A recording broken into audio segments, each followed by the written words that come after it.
Hi guys, welcome back to my channel. I'm the Housewife Historian, and we are here to talk the Real Housewives of Beverly Hills.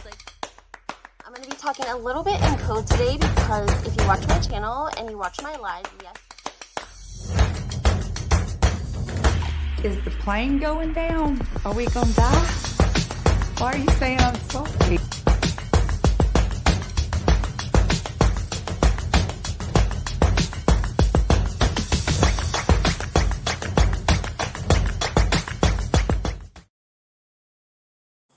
Hey guys, so welcome back to my channel. I am the Housewife Historian, and we are talking Real Housewives today. Happy Monday. A lot going on in the Real Housewives world. I hope all of you guys had a great weekend. My electric was out all weekend. It just came back on yeah, yesterday. So it's been great. My Wi-Fi is out as well. So just waiting on the Wi-Fi guy too. Happy weekend.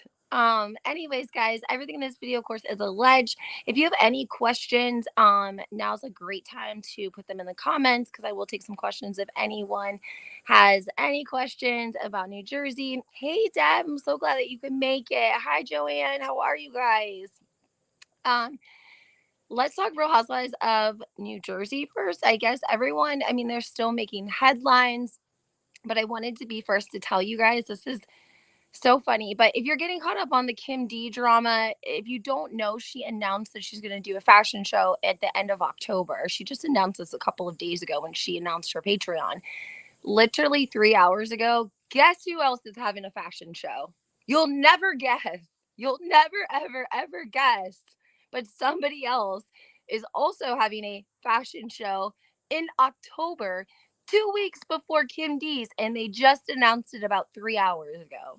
I'm going to give you one guess. You're not going to need it. Yes, her name starts with an M. Yeah, Envy. Melissa. She's just announced a fashion show for October 4th, I think. Yeah, 2 weeks before Kim D's fashion show. And literally, Kim D just announced this a couple of days ago when she announced her Patreon, which I think was like around Thursday or Friday. So Kim D and David have split. You know, I, love and respect both of them. If there's anything that's been wronged, I hope that it's made right and they can separate, amicably. I would, I don't think that they were ready for the audience that they were going to get. That Kim D really, people were really interested because we hadn't heard from Kim D in a while. And then she started coming on David's podcast. And so I would hate to think that she didn't get, she wasn't compensated fairly, if you will. However, if that's what it took to get her lined up in the position that she's in right now, with the potential to possibly return to RHONJ, then I would say it might have been worth it. But I don't know if, I mean, I feel that way. I think that she's coming back on. That's been my intuition from like last week. I've been saying it. I just want her to like lay low on podcasts though, because production is so fickle, and you never know. You don't want somebody blocking you. You don't want to like upset somebody in the production area, and you have the potential to return and you have somebody that's against you. So I'm like, just be nice, Kim. Just be nice. Just be ready, have your hair done, have your makeup done, so that when they call you, you are ready to roll. You're ready to film, right? So a fashion show she's throwing at the end of October. It was announced her Patreon is going to be on Saturdays, and um Melissa is having her fashion show. And here's the thing, like her flyer, it's like her in like a pair. It's a cute, the aesthetic is very cute. Like she is in like relaxed like jeans and like sweater, and she looks cute, but it doesn't look like an upscale elevated invitation to a fancy fashion show. Not like, I don't know what it's going to be like or where it's at. If you guys remember, Melissa, I think, kind of struggled with fashion shows. Her first one, she was definitely struggling. Second one, struggling. Third one, I think that she had at the actual store when they opened it. So I don't know where she's going to be having it. I think Kim D is a little bit more, she has fabulous parties. She's been throwing fashion shows for a long time. For years and years, Kim D's fashion shows were the place to be. in New Jersey. So I don't know. I think that listen, guys, this is the Gorgas don't want Kim D to return. Okay. Shocker. Kim D knows where all the bodies are buried. Okay. If there's one person out of that cast that knows where everyone's dirt, it's Kim D. Okay. And the Gorgas, they don't want her to come on the show because she's got to be on a team, right? So if Teresa brings her on, she's going to be on Team Teresa, which means the Gorgas are going to be a target. They don't want that. Melissa's trying to block her. Do you guys see that? She's trying to throw a fashion show before Kim in anticipation that maybe they would want to film Kim's fashion show or do a scene at Kim's fashion show. Well, now they might not be, so they might be a little bit more reluctant to do that if Melissa is throwing a fashion show 2 weeks prior, and they're going to film that because they're going to be like, fans don't want to see 2 fashion shows in New Jersey, right? And Melissa scheduled hers before Kim's, which puts the pressure, I would say, on Kim almost. Like the pressure, like if they are going to bring her on. I mean, now she's like, okay, I don't know. What do you do? Melissa's doing that on purpose. She did that on purpose, guys. I'm sorry. It's a tactic that she's trying to use to deter Kim D from coming on the show as a friend of, because she knows where all the bodies are buried. She knows all of the Gorgas dirt, and they don't want that. They don't want that. No. In fact, they're so scared of Kim D that there was something that transpired. I think this is how and David like reunited. They were somewhere, and I think they took pictures with Melissa and Joe. And then something came up. A reporter, somebody asked Melissa and Joe about Kim, and they talked hateful about her. Somebody sent it to her, and Kim was pissed. Pissed. She went on Twitter, I think it was, and she made a tweet, and she included the photo, and she was like, "How dare you guys, you know, hugs and kisses Saturday night when I saw you out, and now you're getting asked about me in an interview a couple days later, and you're talking shit about me, like what? Go f off, like what?" So yeah, that initially kind of sparked, because I think David and her may have been out to dinner together. I'm pretty sure that David Yonta was there. So um and they made up with her quick. She started going on behind the velvet rope. They talked about what happened. And then the Gorgas ended up reaching out, and they made up with Kim D very, very fast. So let's remember, guys, they're not going to want Kim D to come on the show in any capacity, because Kim has a following. For being someone who hasn't been on the show for a long time, hate to tell anyone that's not Kim D, she's got a following. People are following her. People want to hear what she has to say. They know that she's in the ins and the gossip in the Franklin Lakes area, and she knows a lot of tea. If I remember correctly, MG had one before. It was not good at all. Yeah, and if you guys will remember, I posted a little bit from it because Nick was actually in it. He's like the guy that was alleged to be in the car with doing the whole hanky panky thing.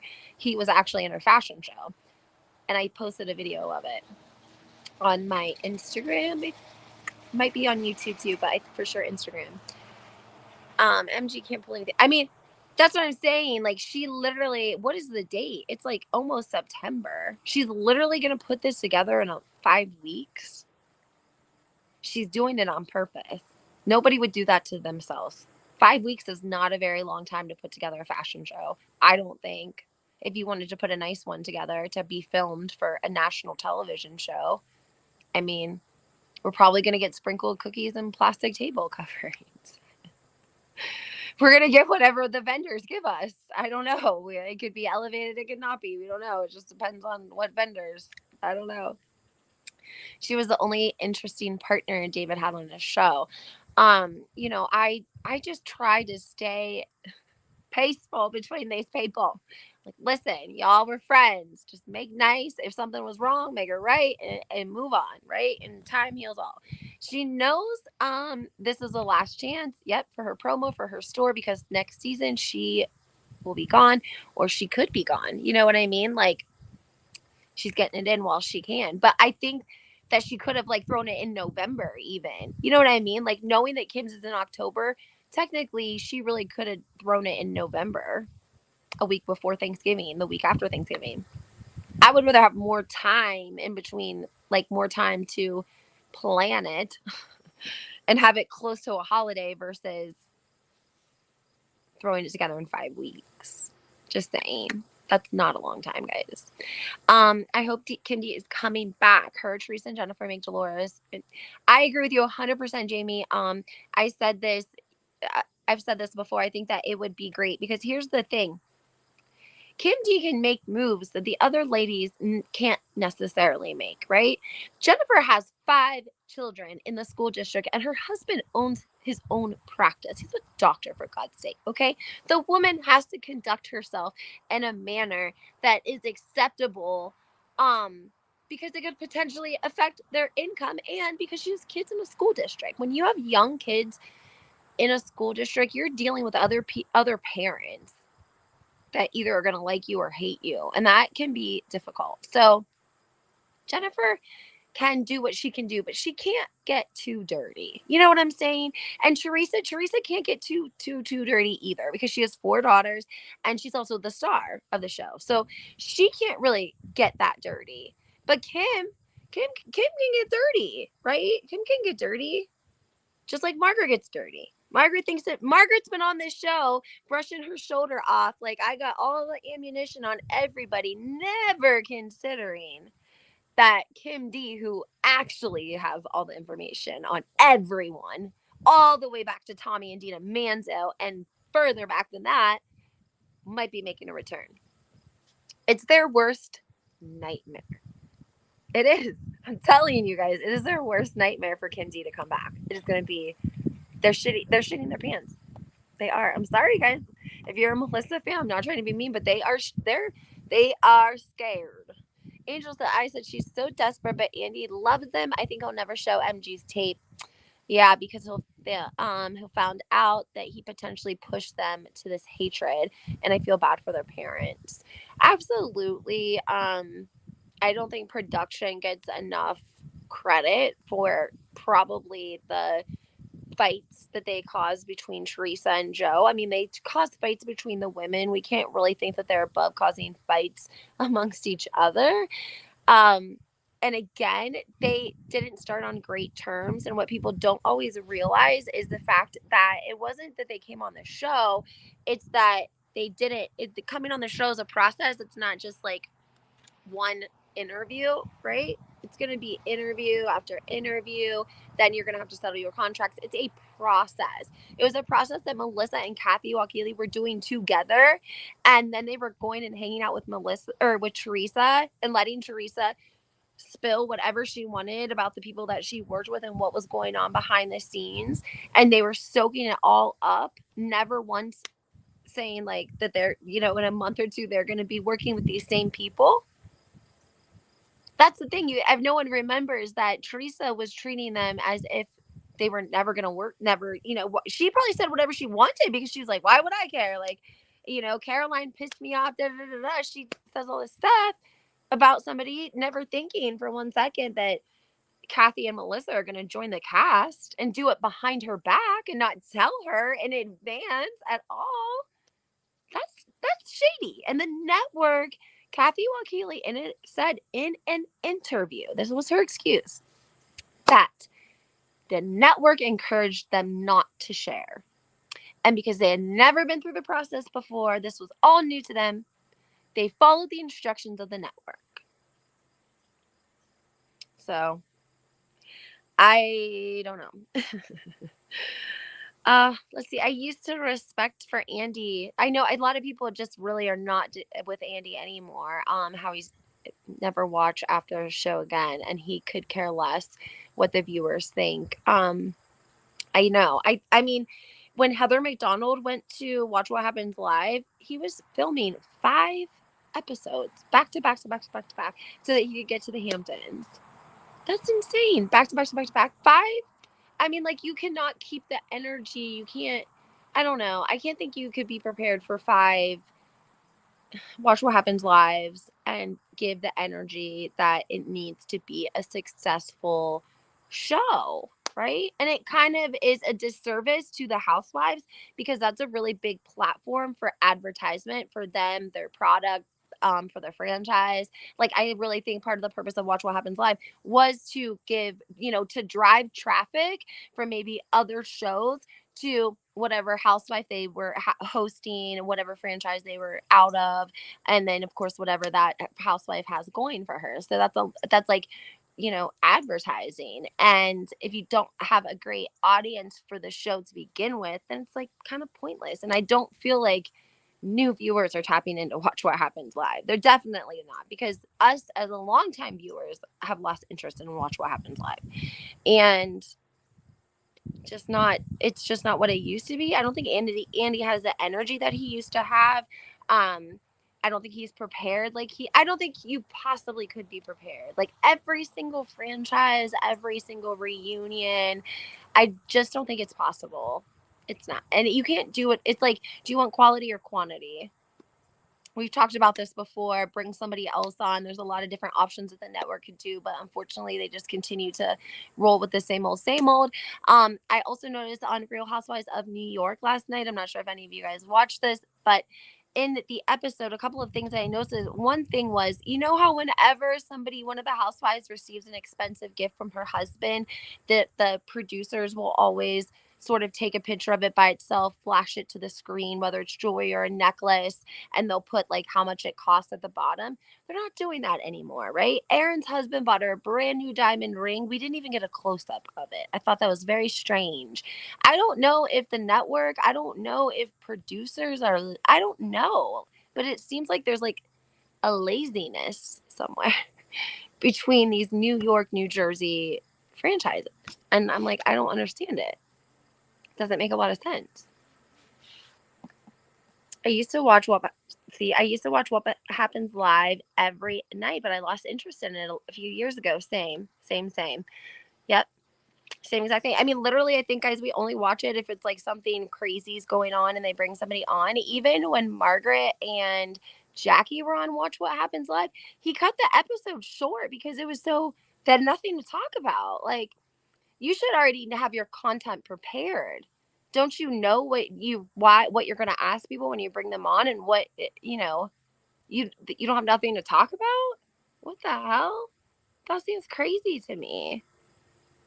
And I feel bad because I think that Andy did help. He was a big piece of creating the Bravo franchise, and he should definitely be, have the notoriety, but you don't have to be involved in every reunion and every Watch What Happens Live episode just to have that status. Like, give Watch What Happens Live up to somebody else and let them try to turn it around. If it doesn't turn around, cancel it. But like, at least give up Watch What Happens Live. I think if he gave that up and then concentrated just on the reunions and, his normal press, it would be better, because he also has 2 kids. He's a single dad on top of it, on top of a book. Like, is it greed? I don't know. Because it's like, wow, is this really the time you want to write a book? You got like 2 kids. You're a single dad. You're everything New Jersey, everything housewives, and you're gonna go on a book tour. You're gonna write a book too. I mean, okay. And I'm interested to see what's gonna happen with Tamara on the OC. Have you guys been watching? And if so, did you guys see Taylor Armstrong this weekend? When producers leave RHO alone. Andy likes Joe Gorga, and Melissa is an after moment. What did I just say? Oh my gosh, I forgot what I was about to tell you guys. We were talking about New York. It was important. What did I just say I was going to tell? What we were just going to talk about? Oh, Taylor Armstrong. Did you guys see Taylor Armstrong? Oh my Lordy Jesus. She looked good, but she was trashed. She was telling them about how RHOC reunion is gonna be dirty. And she was talking to the cameraman like, you better know my name. You better know my name, honey. And her husband like had her by the arm, and it was clear she was like not herself, but I don't know if it was all alcohol, because she was very up, you know what I'm saying? Like, she had a lot. It wasn't like usually when you like drink and you're like really, really drunk, you're like kind of like a little bit more, and she seemed a little like energetic, like she was ready to go.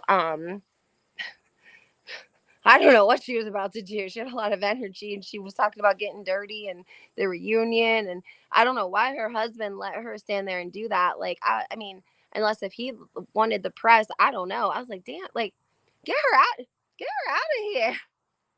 That poor woman. She's gonna blame it on the altitude.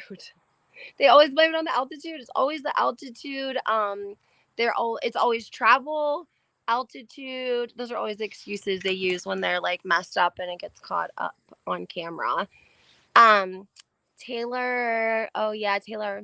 She was a drinker. If you guys remember, Real Housewives of Beverly Hills, if you go back and watch some of the older episodes, you will see that after Russell died, uh, Kim and Kyle more so was helping Taylor with their daughter.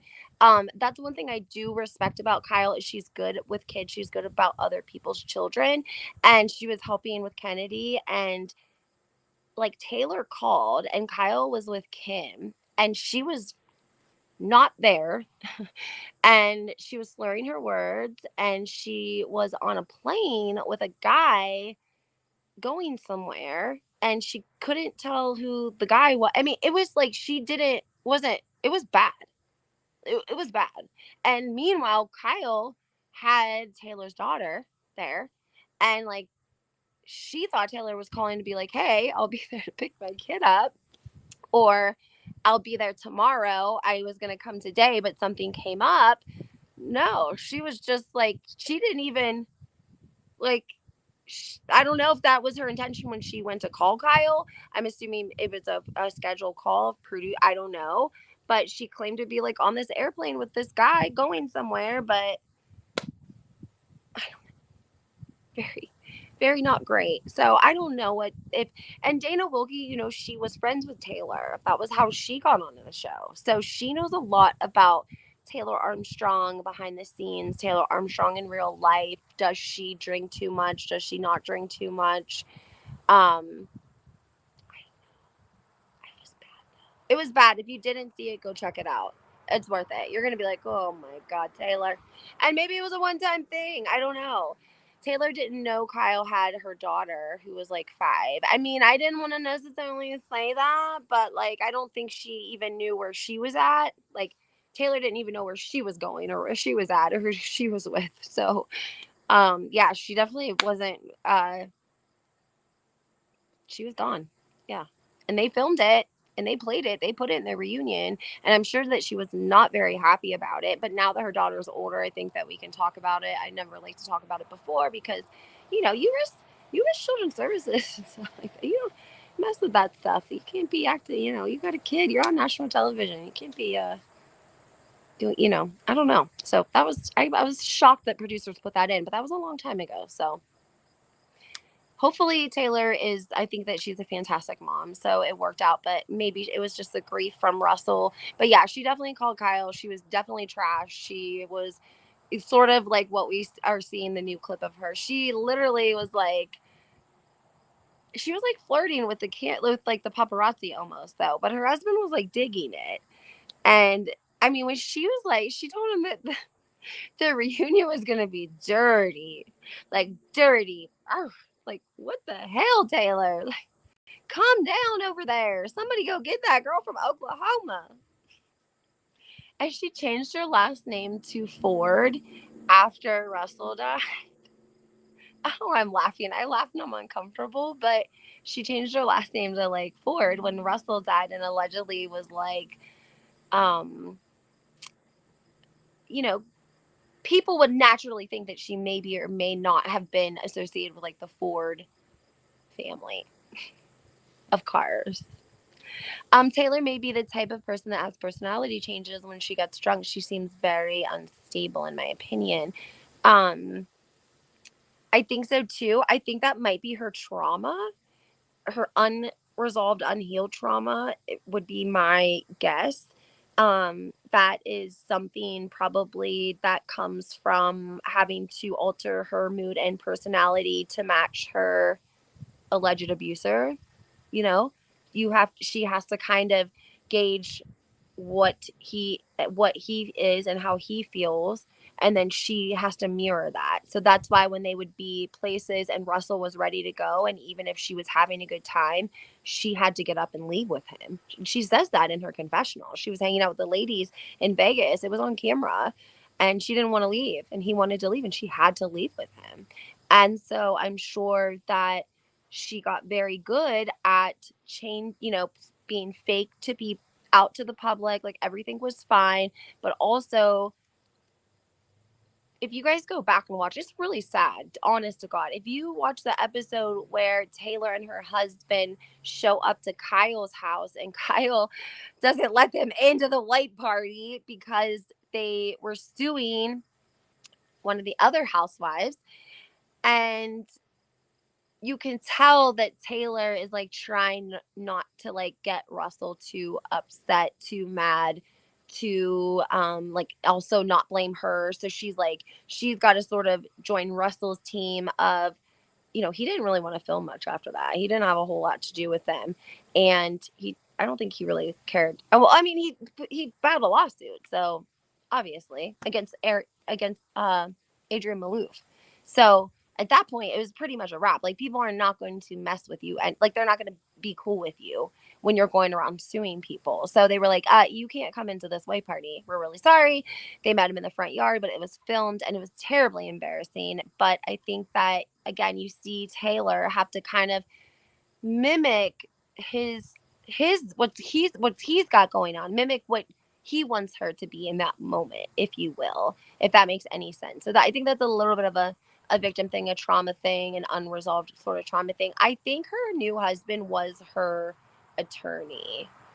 I don't want to say divorce attorney, but I think it was, because when they wrapped filming, I think that Taylor and Russell had split for a temporary. I don't know.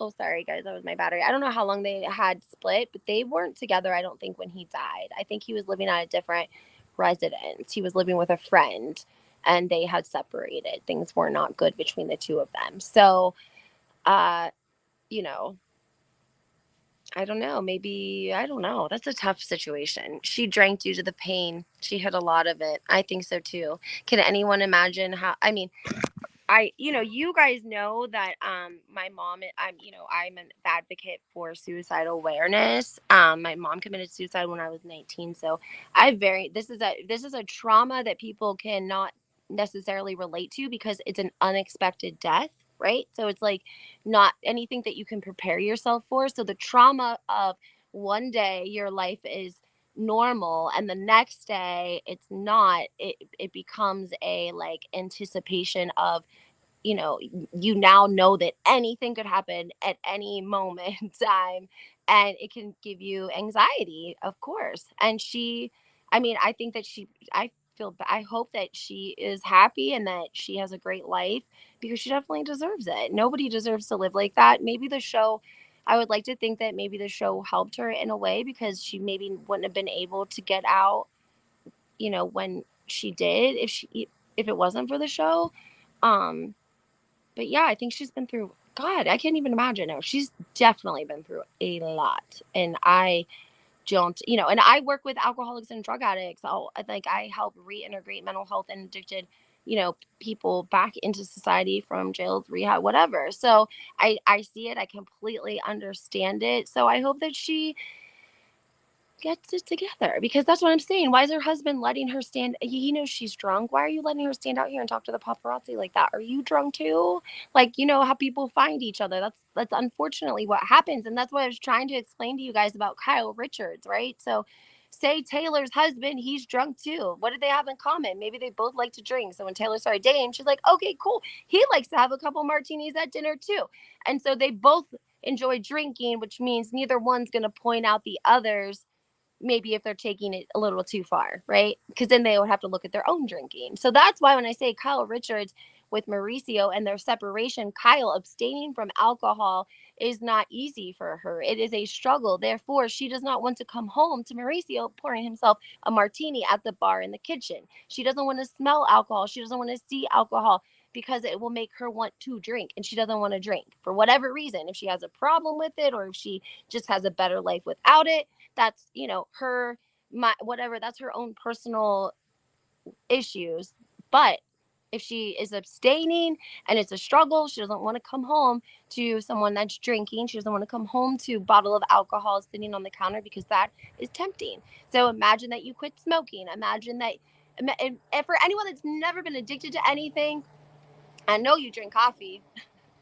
Okay, so what? Why don't you just take away your coffee and cigarettes for a couple of days and tell me how you feel. Report back to me and let me know how you feel. Right? So same sort of thinking, if you will. And that's why I think Kyle and Mauricio love each other. I think they would love to stay a family unit. But if she's going to abstain from alcohol, Mauricio likes to smoke and drink and have a good time. And so if he doesn't think that he has a problem with it, which he very well might not have a problem, he's going to be like, well, why do I have to change? Why do I have to, you know, everything changes because who wants to go out to dinner with like six couples and all of them are going to get drunk and sloshed and be laughing and you're just sitting there? Because I think alcohol is a big part of Mauricio and Kyle's life because Kyle is the good time girl. Kyle goes to parties. People want to sit next to her because she's funny. She likes to drink. She likes to have a good time. That's how their friends are because that's what you attract, right? Look at how they used to act with PK and Dorit. Please tell me you guys remember when they were good friends for that 1 year in time when Mauricio and PK were going to be business partners. And they were even vacationing together to Mexico with their families.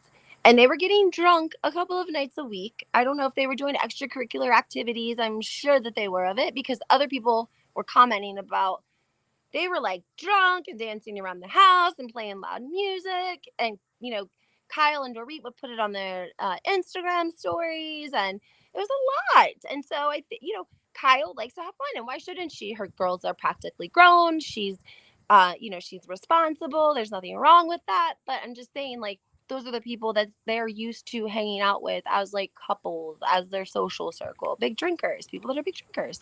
Yeah, a lot of times I've noticed like people that are in like positions of authority or like police or doctors or dentists, especially doctors and dentists, no offense, but they drink a lot. And it's because it's more socially acceptable to be like in a restaurant with a glass of wine or a martini and you sound fancy drinking it. And I just noticed that like when I worked for doctors and dentists that they usually drank a lot and they would have big parties with their other doctor friends that usually drank a lot and like they didn't have other vices because they didn't smoke, of course, obviously, and they don't do any sort of extracurricular even if it's like a medical usually. So I don't know. Yeah, anyways, back to Real Housewives. I also wanted to tell you guys there was something outside a couple other things I wanted to talk about besides Kim D. I know that she did the podcast with the girls, and then she posted again yesterday, which I did share this post. And she said she really just wants to drop everything that's transpired between her and David. We had Melania going to the Bahamas with four of her girlfriends. We got a lot of video of that with just Juicy Joe. She also took Juicy Joe down a Michigan shirt, a Michigan hat, and like a little Michigan sticker. It was very cute. We know that Teresa and Louis actually were with Gabriella when she went to college in Michigan. So they were buying all sorts of stuff from the Michigan store, coffee cups, all that sort of thing. It was super cute. Glad to see that. I'm sure Gabriella is excited. I don't know why she picked Michigan, but I mean, it's like a nice, I know she's only, I know where she's at. It's a nice area. I think she'll do great there. She seemed really excited. And yeah, so I think that's where we're at. Jennifer has been hanging out by the pool. She was posting some shade, I think, this weekend as well. But yeah, I just wanted to come on and talk to you guys about what transpired with the fashion show. So if you didn't hear the beginning of my video, one more time for the good time. Kim D announced her fashion show when she announced her Patreon at the end of last week. Several hours have went by today, and Melissa has posted that she's now having a fashion show. And she's having her fashion show in October too, right?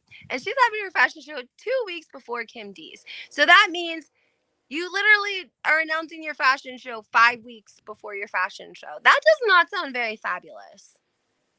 I'm just saying. That doesn't sound fabulous.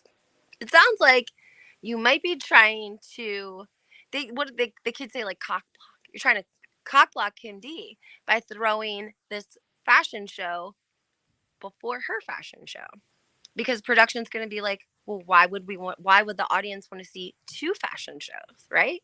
So hypothetically, if they were thinking of doing any sort of filming or setting something up for Kim's fashion show, well, now Melissa's having a fashion show, and she's having it literally 2 weeks before Kim's fashion show. Producers are gonna be like, well, what? Why? We don't need two fashion shows back to back, and Melissa's already gonna be in the spot. In the slot, it's gonna be filled, and it's gonna be on the schedule for production. I guess they could change it, but still, they scream over anything. Yes, but here's what I want to tell you, Deb. Kim D knows where all of the bodies are buried. Kim D has been in Franklin Lakes for a long time. She knows everything that has went on in that time. She knows so much. She could bury Joe and Melissa. She could have done it a long time ago. She doesn't. She doesn't do it, but she could. And they know it. And I told this at the beginning of my video. There's about 80 people in here, guys. Make sure you hit that like button. But just to review to you guys, like, she could have done it a long time ago. Before Kim, right before she went on Behind the Velvet Rope, she ran into Joe and Melissa out to eat, and they took photos together, right? Couple days go by, Joe and Melissa does an interview, and they shit talk him, like, bad. And it gets sent to her. She literally calls him out on Twitter, posts a photo, and was like, how dare you talk shit about me, and here you are taking photos with me like a week ago. What's up? They apologized very quickly to Miss Kim D because they know. So again, Kim D can make moves that the other housewives can't. She can get her hands a little bit dirty, and I don't even think she minds, because you know what? Margaret thinks that she has an arsenal and all of these people, and she's such a badass, a silent assassinator, like, and Melissa and them think that because they got Margaret on their team, they're winning, and everyone else is losing. Like, no, no. Get Kim D on. I'm serious. I'm telling you guys, you're going to see a whole different show. You're going to see a whole different dynamic. And we need it. Okay. I think that we need it. I think there's a lot of fans that think that we need it. We need something different. We don't need another new girl that is soft spoken. Yes, mammy, and all of these, uh, you know, legend housewives that they're working with. I'm sure it's not easy to go in and work with legends like Teresa and Jennifer and Dolores. But we got two new people last season. I don't want to see another new person this season. I just don't. I want to see something going on. I want to see a shakeup between Margaret, Jennifer, and Jackie, and Teresa and Jennifer, and Kim D. She's a scrapper. You know what I'm saying? Like, she's about that life. She's been in these streets. She rolls with the big boys. Like, she's not, and they hate that. They hate that because they don't want us to know the truth about things. If we're being honest about it, they just don't want us to know the truth about a lot of things. And I think that Kim D has a good reputation for giving fans the facts, for giving viewers the facts, for the people that are listening the facts. Like, she doesn't really go on and blow smoke up our asses when she's on her podcast. Like, if she doesn't want to talk about it, she won't. She'll just basically leave it out, but she won't lie about it. Generally, I don't think, in my opinion. But I don't listen to everything like word for word, so I listen to clips and stuff, guys. Sorry, just because I don't have time. I can't help it. It's like nothing personal. I just don't have the time. So I just want to hop on and chat to you guys. I'm going to be doing a review of Real Housewives of New York. Did you guys watch it last night? And Real Housewives of Atlanta. Why is it always got to get good at the end? Atlanta, Evolution, their producers suck too. Kenya Moore's over here tweeting her Kenya Moore hair care party. She's tweeting at her daughter's third birthday party because they didn't include any of it in the season. Her opening of her store, or her spa, I'm sorry, not hers, it's a spa, was her storyline. And they have showed a lot of storylines of the ladies building businesses, especially Candy. So I do feel like it's pretty shady of producers to not include anything from her spot opening. They're going hard at Courtney with this hot mic moment about Drew kissing the girl and getting down and all this nonsense. And I just have a feeling that, like, are her and Ralph like kissing cousins? Like, are they really cousins? Like, I don't know. It feels like she's trying to give him the business. And I feel like he wants to give her the business. And I'm just like, are you guys kissing cousins? Like, what are you guys? Are, I don't like the way you two look at each other. I don't like it. I don't like it. I always watch people's reactions, like when they see someone they know, like when they, you know, when they're greeting them. And I don't like the way they look at each other. I think that there's something going on there. There's more there. And I feel bad for Drew because you can tell she's like emotional and it's sincere. So, all right, guys. Well, make sure that you check out my new blog on www.lindsay.com. It's new. So go on there, check me out on Instagram and TikTok and Twitter, and leave your comments and thoughts. If you have any questions, you can email me at housewifehistorian2022@gmail.com. And you can also check me out on Wednesdays on NYC Gal Out, her podcast. She hosts me every Wednesday. We talk New Jersey and we talk Real Housewives of New York. And she does listen to all of the podcasts, so she fills me in a little bit. So, all right, guys, make sure that you hit that like button, subscribe to my channel, turn your notifications on, guys. This is why it's important that you have your notifications on, because I run all of my tea through my YouTube first. That's the advantage of being a subscriber and having your notifications on. And the tea was that Melissa just came out with her fashion show 3 hours ago. So, all right, guys, have a great Monday. Bye.